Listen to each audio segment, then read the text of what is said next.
A gente já sabe que cada escola tem o seu lugar. Por isso ela deve interagir com a realidade, com o contexto em que está inserida. Nessas horas, as ruas viram salas de aula, os museus, laboratórios de história e os parques, verdadeiros espaços do conhecimento.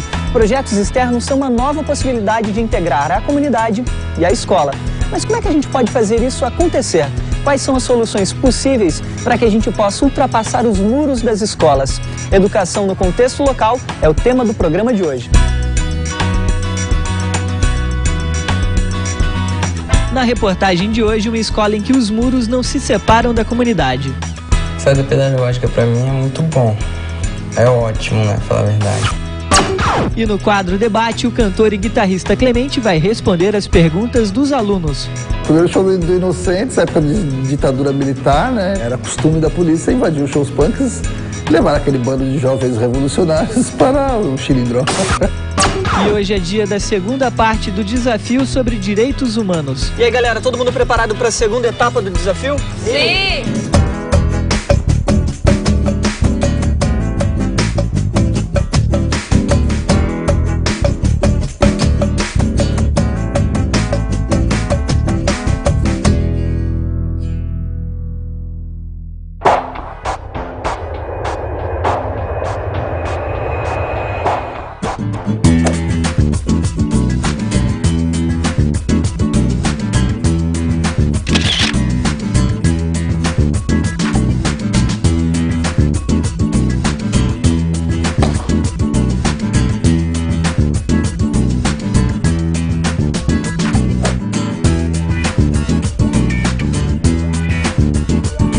O que vocês têm assim de projeto dentro da escola que vocês acham legal? A gente tem um projeto com a comunidade, né? Nós fizemos uma recreação com elas, né? Sobre o meio ambiente, geralmente. Conscientização também. Tem os projetos sobre banners. Poluição, efeito estufa. Vocês acham que a comunidade tem um preconceito com a escola? Antes o preconceito era grande, até nós com eles também. Porque quando a gente vai fazer a prova, eu pelo menos tava meu pai no carro, aí a gente chegou e falou, nossa, quanta favela. Aí você já pensa, né, nossa, deve ter muita violência aqui, essas coisas. Mas e com o tempo a gente percebe que não é assim, as pessoas daqui são legais. Era, assim, uma primeira impressão ruim que a gente teve. Aí como a gente começou a se conhecer, nós começamos a interagir mais e agora a ideia mudou completamente. Que a gente, com esses projetos, estamos buscando reforçar a ideia de que, na verdade, a gente busca uma igualdade entre a gente e eles. Esse aqui é o Wilson Neres, famoso diretor aqui da Escola Técnica Estadual de Ipatinga. E é uma escola nova, né, Wilson? Você pegou aí um projeto super embrionário para desenvolver. Na verdade foi bastante difícil, né? Porque logo que nós chegamos aqui, por exemplo, até a logística era um pouco complicada, porque não existia ônibus, transporte público, né? Porque, na verdade, essa escola aqui, nós temos 7 comunidades em volta aqui, né? E logo no início, o que a gente fez? Primeiro, eu entrei em contato com as pessoas das comunidades aqui, né? Em primeiro momento, nós falamos para eles justamente isso aí, que a escola vinha, que nós estávamos aqui para somar, né? Para fazer um trabalho conjunto. E já como início desse trabalho aí, a gente já traria o transporte público para cá. Então, logo de início, assim, já houve esse espírito de cooperação, né? Como é que essa comunidade enxerga essa escola dentro desse contexto aqui?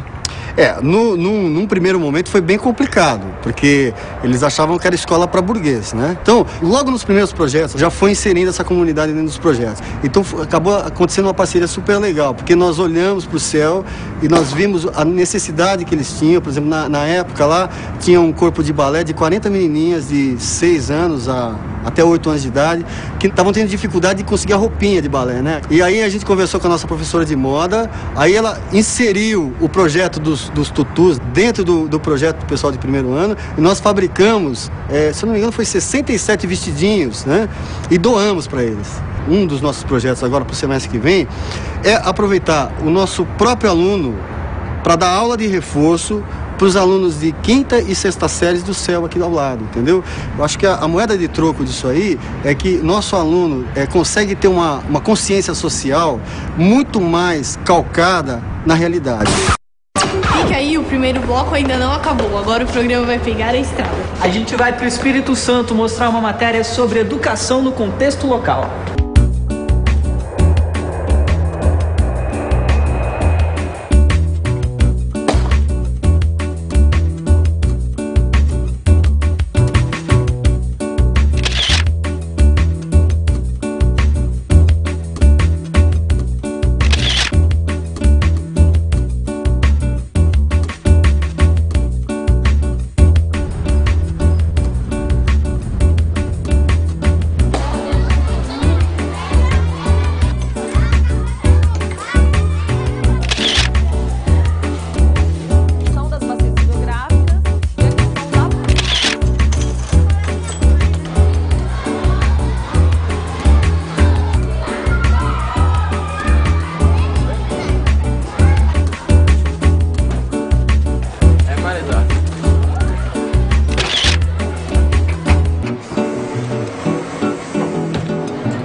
trabalho a gente percebeu que os meninos se envolviam melhor com o conteúdo, eles chegavam na escola mais felizes, eles traziam respostas. E eles começaram a ter um encantamento. E aí a gente começou a perceber que era necessário a gente associar aquilo que apresentava na sala de aula com aquilo que o menino queria aprender. A gente começou a perceber que nós não queríamos mais uma escola dentro da escola, a gente queria ultrapassar as fronteiras da escola. Nós estamos no município de Cariacica. Aqui é um sítio, né, que anos depois a gente descobriu que ele era arqueológico. Então aqui é o sítio arqueológico Parque Porto das Pedras, tá bom? Fazer pedagógica pra mim é muito bom. É ótimo, né, pra falar a verdade. Antes de sair, os professores primeiro eles dão tipo mais geral pra falar o que vai acontecer, por onde que nós vamos passar, como que é o relevo, da onde que nós vamos, se é morro, se é montanhas. Aí nisso a gente vai aprendendo também. Esse Parque Porto das Pedras fica numa região da Foz do Rio, Santa Maria da Vitória. Ele vem de lá bem motivado, assim, vê outras culturas, que é diferente, né? Que cada lugar que ele vai não é a mesma coisa, né? Vem renovado, né? Vê a diferença, que onde é melhor, o que pode melhorar. Logo no começo, na primeira viagem, minha mãe ficou assim... Ah, será? E meu pai, não, ela não vai. Aí a mãe, Glitz, então vai lá pra você ver. Foi muito difícil, porque é a nossa pérola, né? Então, pra ela sair, o pai teve que ir para ouvir, né, a Rosiane, a Márcia falar o que ia ser feito, o benefício que teria para os estudos dela. Os pais, eles sempre aprenderam que aprender era utilização do quadro, utilização dos livros, caderno cheio. Então a família ela não acreditava que numa viagem pudesse acontecer a troca de experiências e conhecimento. Vocês já podem observar aqui a ação dos cupins. Eles trabalham sempre em sociedade.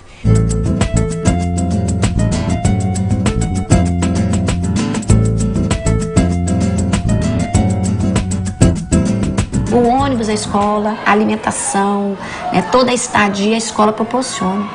E aí a gente acha bacana que o menino, também o aluno, ele começa a participar das decisões, porque eles começam a entender que o dinheiro, ele pode ser usado de uma forma coletiva. E o retorno é coletivo. Como se identifica, mãe Gisela? Então, pela vegetação, pelo tipo de solo, né, que é lama, pela água, que é salobra, que a Lorena explicou, não é nem salgada, nem doce. Pelas espécies típicas, tipo a risófora, que é essa vegetação, porque essas raízes, elas ficam acima também para conseguir respirar. Vocês podem observar do outro lado, elas são adaptadas à água, né? A um ambiente muito molhado, que é o mangue. Aí outros perguntaram, que eu não sabia como a gente distingue um manguezal. A professora foi explicando. E assim, se a gente fosse ver isso dentro da sala, só por foto, aí não ia entender, não ia dar pra captar muito. Mas saindo, eu acho que deu pra entender mais. Então, dessa vez, eu acho que foi até mais criativo, mais educativo. Aí lá em Santa Cruz também, as praias são assim, porém é mangue também, porém é praia, dá pra tomar banho e tal, mas o André Ruski, que toma conta de lá, ele sempre tem aquele negócio de preservar, não pode entrar com cachorro, não pode jogar lixo. Tudo que quer pra prestar atenção em coisa assim, história, assim, ele presta atenção em tudo, porque sabe que tem que ter, né, que ela vai perguntar na matéria e tudo, vai dar na sala de aula, ele passa a olhar tudo, prestar atenção, ele tirado nota boa. Quando tem viagem assim, a nota dele é bem melhor do que em sala de aula.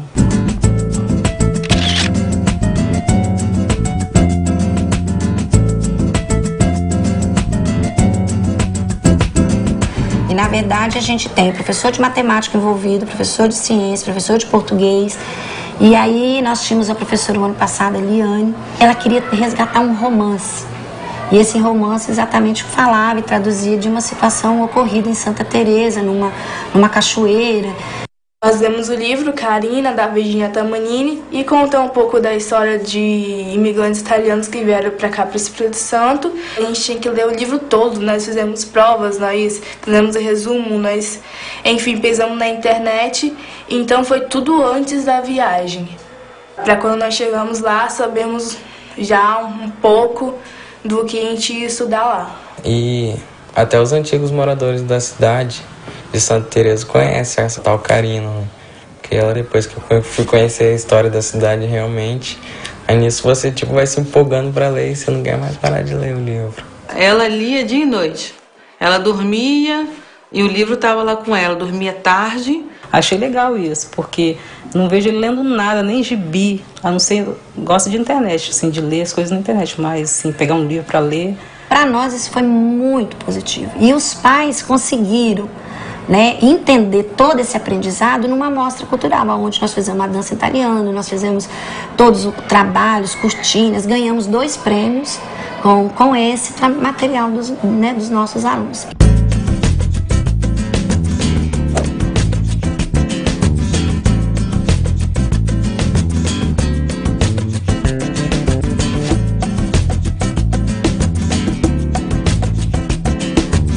Aqui a gente está na região da Foz do Rio Santa Maria, o momento em que ele encontra a Baía de Vitória.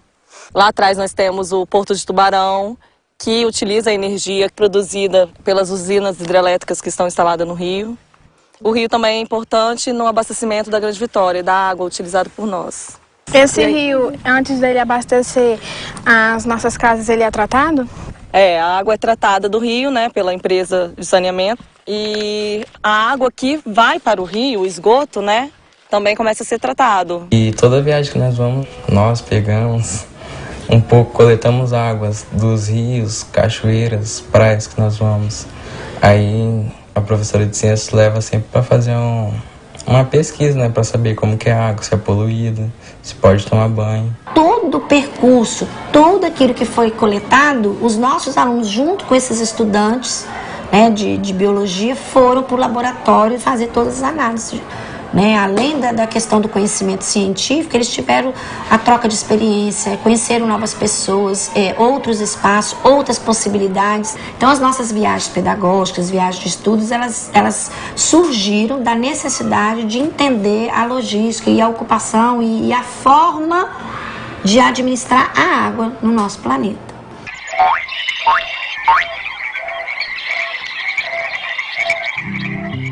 Era uma vez, no lugarzinho do Maciço Central, surgiu uma fonte que dava água para toda a comunidade. Essa fonte formou um córrego, e o nome do córrego era Córrego do Jacaré. A poluição da água só apareceu a partir do momento que apareceu o aterro sanitário com o lixo. Aí que a água passou a ser poluída, antes não tinha poluição. Paralelo a isso, nós também sentimos a necessidade de cobrar das nossas autoridades o que fazer. E aí então surgiu a ideia de fazer esse documentário, então ficou o vídeo do jacarezinho.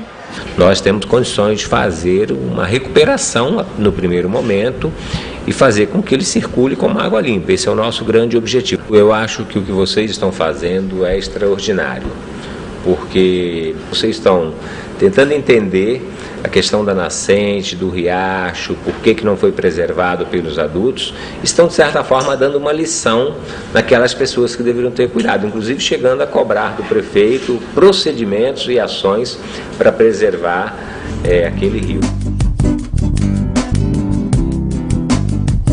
É nesse sentido que a gente também quer fortalecer com as saídas pedagógicas.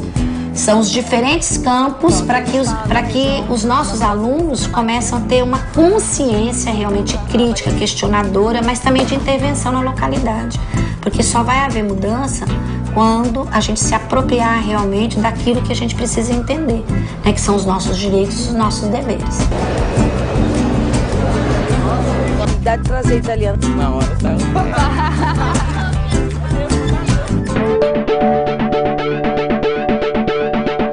É muito importante entender que o papel da escola é um papel muito grande, mas é um papel limitado, que é um papel de lidar com o conhecimento formal e com todas as especificidades desse conhecimento formal.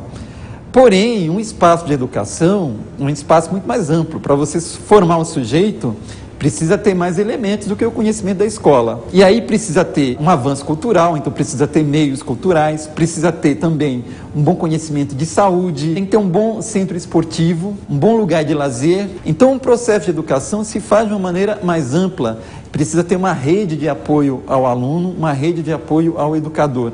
E isso se faz na comunidade. Por isso que a escola tem que estar aberta para ter tudo isso. Eu nunca entendi o que é cadeia de carbono. O carbono é um elemento químico encontrado na natureza em diversas formas e que faz parte de todos os seres vivos. Os átomos de carbono têm uma propriedade importante. Eles podem se unir e formar estruturas chamadas cadeias carbônicas. Cada átomo pode fazer até 4 ligações, formando compostos que podem ter 2, 3, 4, até milhares de átomos de carbono. As cadeias são formadas principalmente pela ligação química com hidrogênio, mas outros elementos também aparecem, como o oxigênio, o nitrogênio, o enxofre e o fósforo. As cadeias carbônicas podem ser encontradas em muitos produtos do nosso dia a dia, como o ácido presente no vinagre e a acetona para tirar os esmaltes, ou então o álcool da cerveja. Viu só? Estamos cercados de carbonos.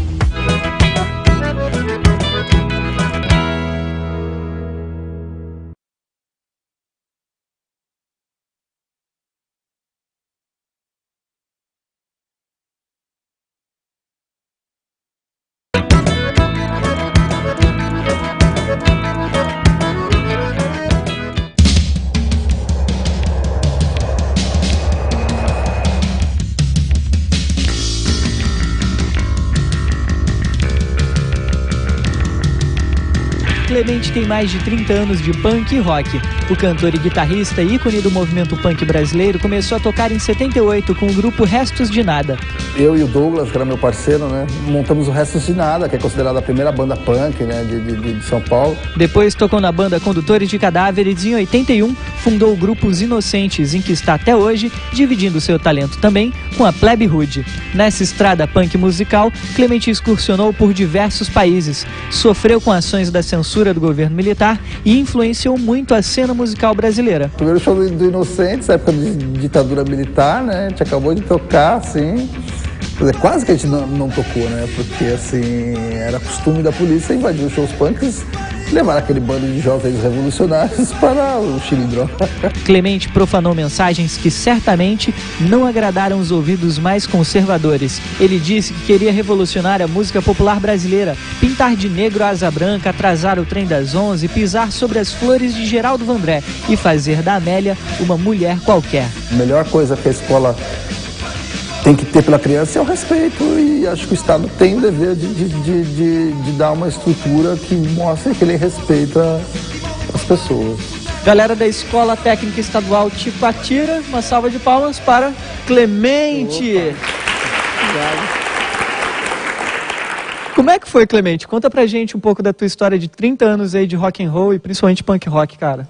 Ah, cara, eu comecei a tocar muito cedo, né? Comecei a tocar com 13 anos, né, e tal. E minha primeira banda punk se chamava Restos de Nada, né? Nasceu dentro da escola que eu estudava, né, no Etal. Tive várias bandas nessa fase e tal, até chegar ao Inocentes, que é a minha banda principal, né? Que foi a primeira banda punk a gravar por uma gravadora multinacional, né? Nós chegamos na Warner e tal, super conceituados na época e tal. Não ganhamos dinheiro. Na época a gente fazia uma música que a gente tinha o princípio de não ser comercial. A gente queria fazer uma música que na verdade era até um pouco inviável, né? Mas é legal. Minha pergunta é se você sofreu algum tipo de preconceito da época, assim. Ah, sim, né? Punk, né? Sei lá. Ah, não só por ser punk, né? Você, o garoto negro tocando rock, as pessoas entendiam muito bem isso, se bem que o rock começou com os negros dos Estados Unidos, né? Na verdade, eu queria ser o Chuck Berry, não consegui, eu toco mal. Mas você tem um preconceito por ser pobre, ser da periferia, né, também. Então, o rock é uma música classe média, porque os instrumentos são caros. Mas eu acho que o preconceito também mora dentro de você, né? Eu não me sentia inferiorizado em nenhum momento, né? Então, acho que isso fez com que eu conseguisse me posicionar em todos os lugares que eu ia. Sofrer preconceito, você sofre, o problema é você saber trabalhar esse preconceito e ir em frente, né? Eu quero saber o que levou ele a gostar do estilo punk. Eu sempre fui um cara inquieto, né? Que não aceitava o mundo do jeito que ele está. Eu sempre queria da minha opinião, né? E o punk me permite isso, né? Não é uma música que eu vou só cantar, eu te amo você, meu amor, né? E tal. Não, eu vou falar, pô, isso aqui tá ruim, ou isso aqui tá muito legal. Então é uma música mais inquieta, né? Então isso que me levou a gostar do estilo punk. Agora tem uma questão que é o seguinte, professora, qual é o seu nome? Rosa Maria. É professora do quê, Rosa? Língua portuguesa. Você acha que a música, de alguma maneira, pode ajudar na tua aula? Com certeza. Como? Porque assim, os alunos, eles interagem muito com a música. E eu penso que eles aprendem muito mais através da música do que a parte teórica em si. Então é muito importante a música para o meu trabalho. E você, Clemente, o que você acha que a música pode contribuir na escola? Cara, eu acho que é exatamente o que ela disse, né? Eu mesmo, né? A música que me levou a ler, né? Me criou interesse. Eu gostava de uma banda chamada Steppenwolf, né? Que é o Lobo da Steppe, que é um livro do Hermann Hesse, né? O Lobo da Steppe. Então eu ia lá na fonte, né? Steppenwolf é Born to be Wild, se não me engano. Alguém aí conhece Born to be Wild? Canta aí Born to be Wild. Born to be wild. Uma salva de palmas para Vitor. Eu gosto mais da velha geração, aquele rock mais pesado mesmo.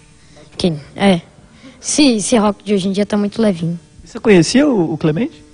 Não, eu não cheguei a conhecer. Eu gostei bastante da música agora que eu escutei. É que ele gosta de música muito velha, né? Eu não sou tão velho assim. Você pode tocar mais uma palhinha de alguma, cara? Tem uma música que eu fiz da época do Plano Cruzado, né? Pátria amada, é pra você esta canção desesperada, canção de desilusão. Não há mais nada entre eu e você. Eu fui traído e não fiz por merecer.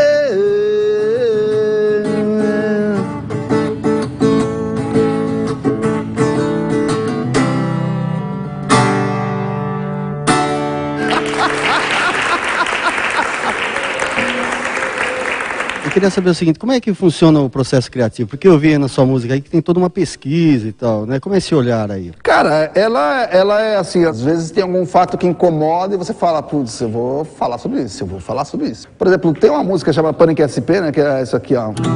As sirenes tocaram, as rádios avisaram que era pra correr. As pessoas assustadas e mal informadas puseram a fugir sem saber por quê. Pânico SP, por aí vai. Essa Pânico SP é velha, né? Falava de uma situação de 1983, quando teve um grande desemprego, né, em São Paulo e tal, e as pessoas começaram a saquear supermercados, né? E tal, e começaram a quebrar a cidade, e daqui a pouco estavam quebrando a cidade inteira. O Brasil estava virando uma panela de pressão. E essa música então é antiga, né? Só que, agora quando teve aqueles eventos do PCC, e a cidade parou e tal, não sei o quê, eu vi estampado, né, no site e tal, Profecia Punk, né, se concretiza, Pânico em SP. Um fato que para mim me incomodava 26 anos atrás, de repente era atual. Infelizmente. Chegou uma hora que você falou assim, ah não, eu vou desistir. Ah, várias vezes. A semana passada mesmo. Eu pensei nisso. Por que, Clemente?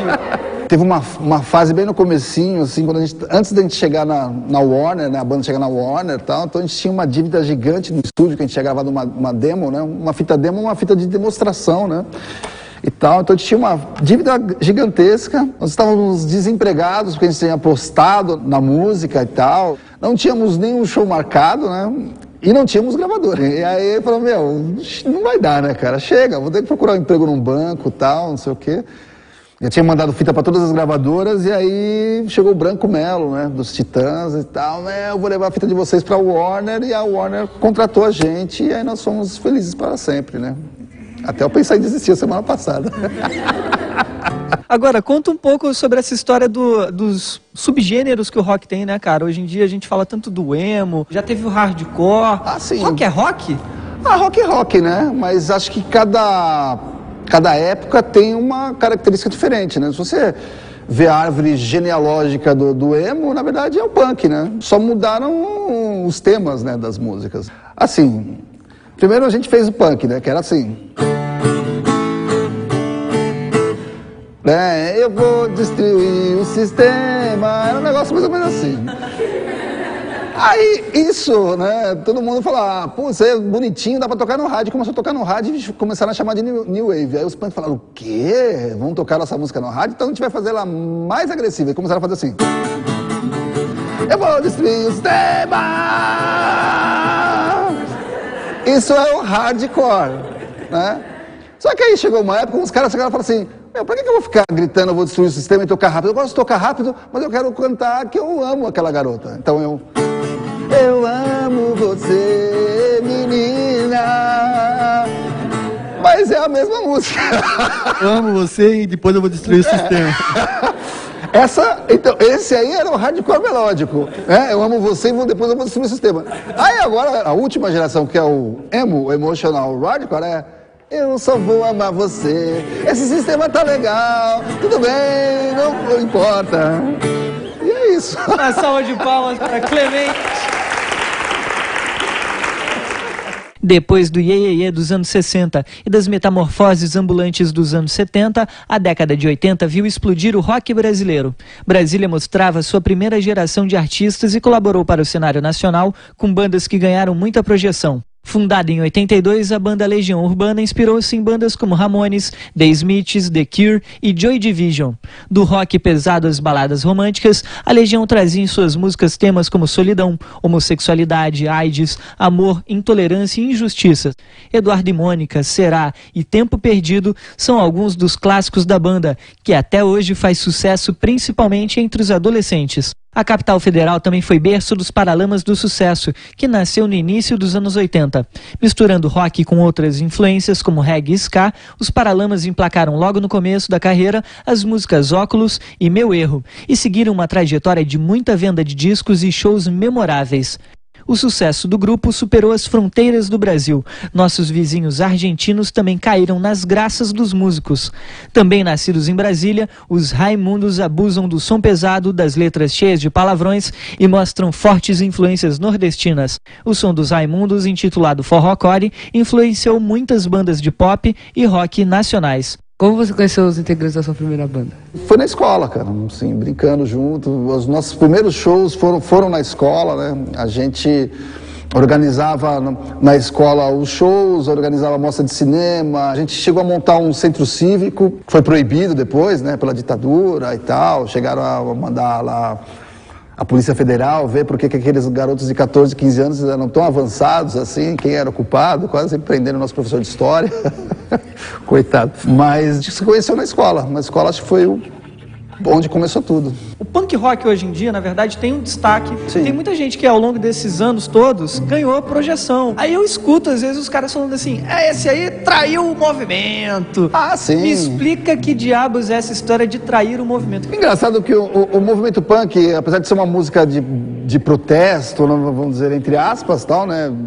E tal, ela é feita por um pequeno grupo, né? Então, quando alguma banda resolve cair no meio da grande sociedade, interagir com outros grupos, ele é chamado de traidor. É uma burrice, né? É um contrassenso, né? É um paradoxo, né? Porque se você quer falar alguma coisa que tem a ver, você tem que falar pra muita gente, né? Porque senão se você quer mudar o mundo, você tem que falar pra bastante gente. Então, quando acontece isso com alguma banda, alguém do movimento, eles falam que o cara é traidor do movimento. É uma coisa idiota, né? Aquela coisa de fã mesmo. Eu queria saber o que o Clemente pensa sobre as bandas de hoje. Hoje em dia, não sei se vocês já ouviram falar da cena independente, né? Nessa cena independente existem várias bandas bacanas de vários estilos, né? Não só rock e tal, né? Mas são bandas que têm um compromisso artístico muito mais bacana, assim, né? Porque hoje as bandas não dependem só da grande mídia para poder sobreviver, né? Porque a mídia às vezes é meio burra, né? Que faz com que muitas acabem deturpando o trabalho para poder tocar no rádio, né? Então eu acho que a cena hoje em dia, as bandas de hoje em dia são bacanas. E tem as bandas que estão, né, fazem sucesso, que todo mundo conhece e tal. E que isso sempre existiu, até na minha época, quando, vamos dizer assim, bandas como Legião Urbana faziam sucesso, tinha um ursinho blau blau. Mas é claro que tem gente que gosta disso. Eu acho que música, na verdade, é diversão, né? Então não pode privar ninguém de diversão, né? Minha mãe trabalhou e conheceu você há um tempo atrás na Oficina Cultural Alfredo Volpi, onde você dava aula de rock de garagem. Eu queria saber se você tem vontade de voltar com esse projeto. E tem algumas bandas, assim, que você olha e acha ruim. Então, você fala, poxa, se eu tivesse dado aula para eles, tivesse feito alguma... Eles tivessem escutado o meu som, seria que poderia ser melhor? A proposta do rock de garagem, como eu falei no começo, o rock é uma música classe média. Você tem que ter grana, você tem formação, ter os melhores instrumentos e tal. Então o que eu fiz? Eu falei, vou levar o que eu sei, o que eu aprendi, né, para a periferia, para facilitar a garotada nesses caminhos do rock, porque apesar de você ser na periferia e não ter grana, existem maneiras de você equilibrar isso, né? Então, assim, cada vez que eu recebo alguém que já teve aula comigo e que não teria tantas oportunidades se não tivesse tido aula comigo, eu me sinto satisfeito, né? Eu tenho vontade de voltar, eu gosto desse contato com a molecada e tal, assim, que é meio, é que nem vampiro, né? Eles me sugam e eu sugo eles. Agora, Clemente, pra gente chegar quase ao fim aqui, eu queria mais uma, velho. Você tocar uma da Plebe ou uma do Inocentes, fica à vontade. Até uma música que eu não toco faz tempo aqui, ó.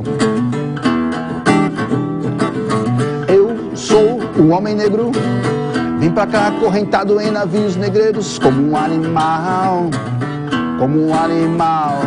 Enfiei minhas mãos na terra pra plantar, na casa grande o senhorio foi servir. Como escravo me obrigar a trabalhar, a trabalhar, a trabalhar. Chibatadas levei, chibatadas no negro fujão, chibatadas levei, chibatadas no negro fujão, chibatadas levei.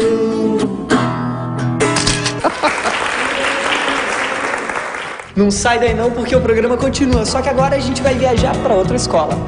Hoje é dia da segunda fase do desafio sobre direitos humanos. Daqui a pouquinho aqui no Caminhos da Escola.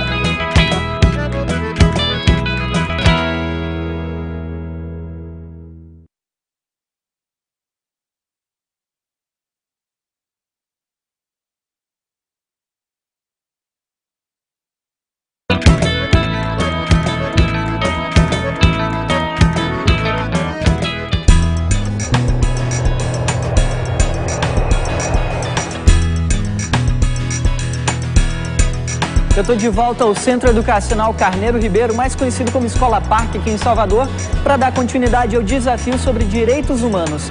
Na etapa anterior, a gente dividiu o grupo de alunos em 2 times e eles tiveram que estudar a fundo a Declaração Universal dos Direitos Humanos. Hoje, eles vão colocar tudo o que aprenderam em prática e transformar o conhecimento em arte. Tá curioso, né? A segunda etapa tá só começando.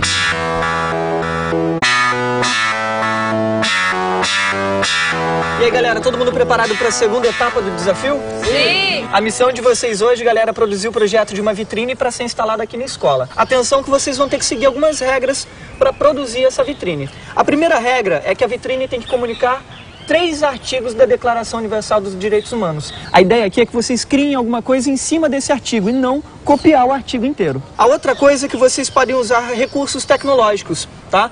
Vídeo, foto, slideshow, ou seja, hoje é dia de vocês colocarem essas cacholas para funcionar e criatividade é o carro-chefe hoje na segunda etapa do desafio. O jurado vai avaliar vocês nos seguintes critérios. O primeiro critério fala sobre criatividade e vale 3 pontos. O segundo critério fala sobre a explicação e o uso dos artigos contidos na Declaração Universal dos Direitos Humanos. Vale 3 pontos também. E o último critério fala sobre a viabilidade do projeto e vale 4 pontos. Como parte da missão, vocês hoje também vão conversar com um especialista no assunto. Essa pessoa vai ajudar vocês a terem mais ideias e também ela vai avaliar e pesquisar com vocês como é que anda a viabilidade do projeto. Ou seja, com esse especialista vocês vão descobrir se é possível ou não é possível criar o que vocês querem. Vocês já sabem quem vai ser o líder aqui do Direitos em Ação? Já.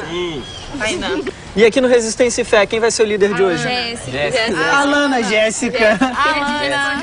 E aí, quem vai... O grupo todo já escolheu Jéssica. Oi, meu nome é Jéssica, tenho 17 anos, gosto do Carnaval de Salvador, gosto de ler, de biologia e de ir pra show. Meu nome é Tainã, tenho 16 anos, gosto de música, de chocolate e de muitas outras coisas.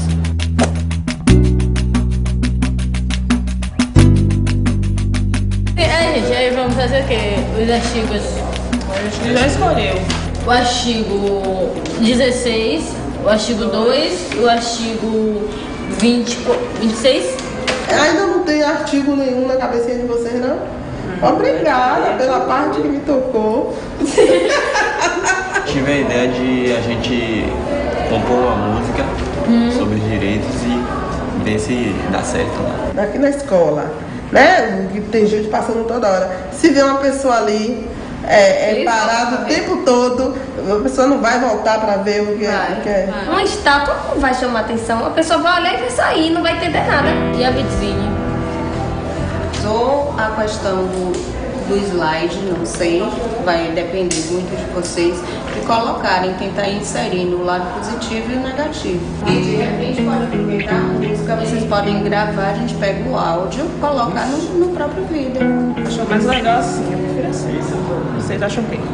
Não, pode ser assim fica legal também. A gente vai fazer a encenação, tipo teatral, e a apresentação de slides, com cartaz.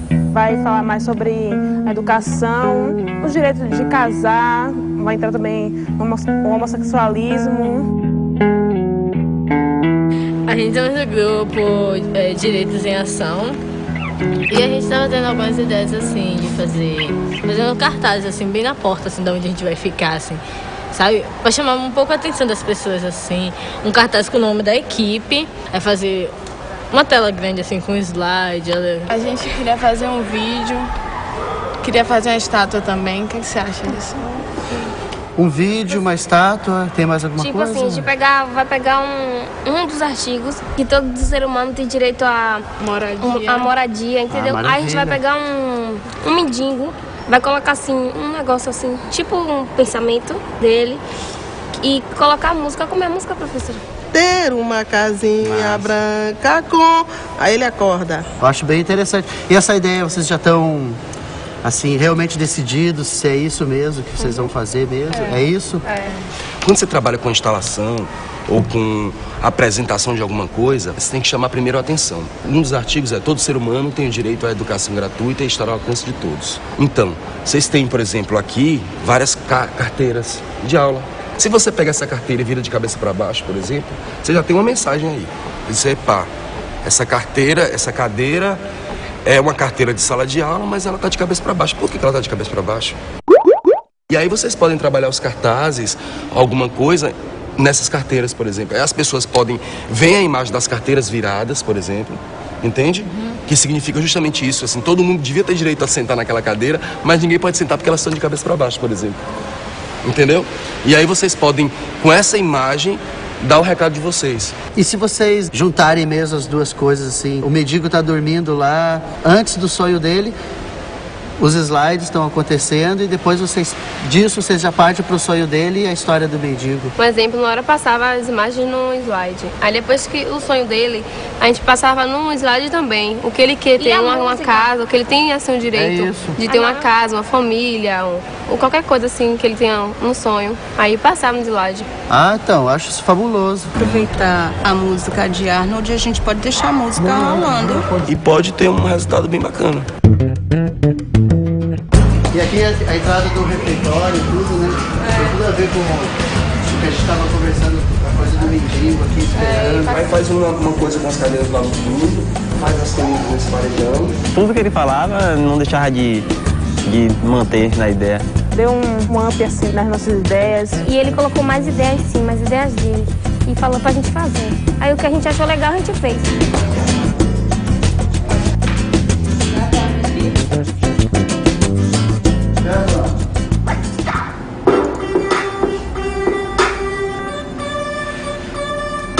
Só porque eu sou preto e moro na favela, eu pergunto a Deus que discriminação é essa? Chamar os homens, homem e mulher. Para terminar, prestem muita atenção.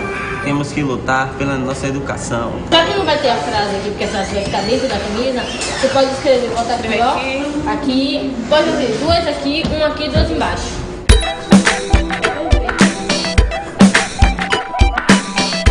Agora a gente chegou na reta final da segunda etapa do desafio sobre direitos humanos e os grupos vão apresentar o projeto de vitrine que eles vão fazer na última etapa para o Luiz Cláudio Rebelo, que além de arte educador é designer e stylist. Obrigado, Luiz. Obrigado. A gente vai agora assistir a apresentação do grupo Resistência e Fé. Nós, a equipe Resistência e Fé, escolhemos 3 artigos para mostrar nessa vitrine. O mendigo faz parte do artigo 17 e 25.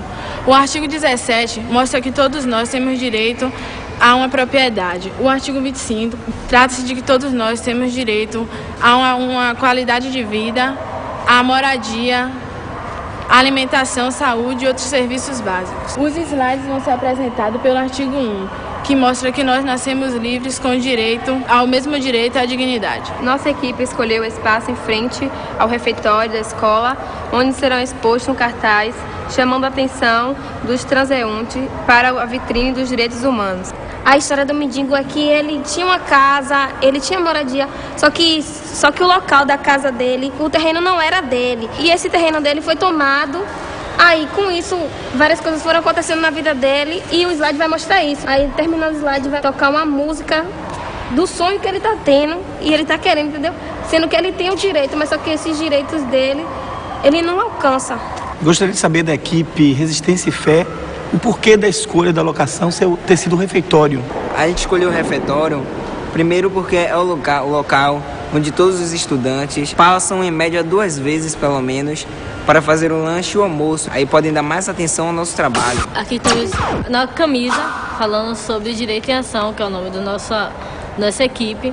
E aqui vai ficar logo na entrada. E aqui vai passar os slides nessa camisa. Aqui estamos falando do homossexualismo. Aqui são um casal, aqui é hétero. Aqui também, aqui hoje é o homossexual mesmo. E aqui somos as lésbicas. A escolha da questão de gênero, ela é um assunto extremamente discutido no mundo contemporâneo. Por que vocês optaram por essa escolha? A gente quis botar esse assunto assim para chamar a atenção as pessoas dar sua opinião sobre o que elas acham, o que elas veem sobre isso. Do lado de cá, a gente está falando sobre educação. Aqui, já na quarta camisa, a gente está mostrando sobre educação gratuita e um direito de todos. Aqui são cadeiras que a gente vai fazer, assim, vai jogar no canto da parede, botar um bocado de cadeiras. Assim. E aqui vai ter no fundo disso tudo vai ter uma musiquinha que nosso amigo aqui, ele compôs. Ele fez a música assim na hora, botou o sonzinho, ficou muito bacana. A gente vai apresentar lá em cima, logo ali, quando sai do núcleo de informática, e tem aquele espaço ali do lado da árvore, a gente vai fazer ali, a gente vai tampar ali a frente. E também escolhemos esse espaço para quê? Porque ele é a entrada, as pessoas estão entrando, estão chegando, e quando chegar de cada já vai ver logo ali, sabe? Passando, já a filmagem com música, e aqui vai chamar a atenção das pessoas. Já por isso que a gente botou bem na entrada mesmo. Vamos começar pelo Resistência e Fé, depois a gente passa por Direitos em Ação, você faz a avaliação e se quiser pode até dar nota já. Eu achei que o tema foi tratado com uma certa ingenuidade. Pensar que no Brasil apenas quem não tem direito à propriedade é um mendigo, a gente não tem direito à propriedade e não é mendigo. Partindo desse princípio, vocês ficaram com 2 em criatividade, 2 em clareza, até porque na explicação vocês não deixam muito claro aquilo que vocês pretendem executar enquanto imagem.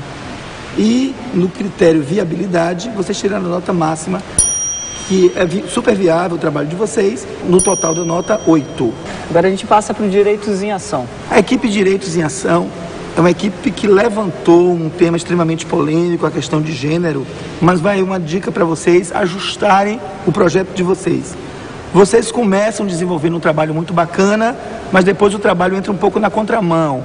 Vocês falam de gênero, falam da questão da igualdade sexual e depois adentram no universo da pobreza, da discriminação racial.